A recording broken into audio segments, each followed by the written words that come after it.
That's a great question. The short answer is yes. The long answer, yes! Let me explain.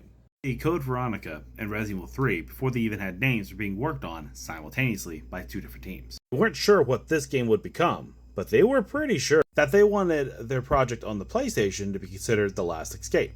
Two projects simultaneously is a big task, so one was being created from the ground up, still using tank controls, but having full 3D environments instead of the pre-rendered backgrounds that you would walk on. This game, on the other hand, which would later be known as Resident Evil 3 Nemesis, was reusing assets from Resident Evil 2 and other projects they had that they hadn't used yet. The legend goes that PlayStation raced the fit about not having the numbered sequel, so they swapped it.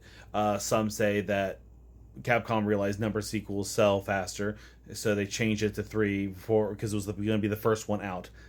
That's all been debunked, hearsay, back and forth. There's no real way of knowing. But I will say, if you've never played it, this one follows closer to the Resident Evil formula than Resident Evil 3 does, because it even follows the multi-character structure, the 2-act structure, left and right. Like where you had Chris and Jill in the first game, you had Leon and Claire in the second game. This game follows Claire in the first half, Chris in the second to get the full story. It also marks the return of the man, the myth, the legend, Albert Wesker. Gives you a further look into why Chris and Wesker have such hatred towards each other in Resident Evil 5, and it really makes his death and his mission way more impactful if you know everything that goes on in this game. Not to mention, it has some of the most creative bosses, some of the most creative uses of maps, and it's just a lot of fun. There's also a lot of Easter eggs in a lot of Resident Evil media, such as movies, games, comic books that reference this game a lot.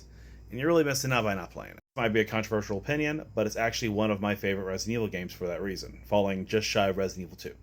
I know this video is a little long, but I hope I answered your question, and I hope you decide to play it. Or you can just read one of the novels. The novelization is pretty good too, and only about 250 pages. Till tomorrow, then!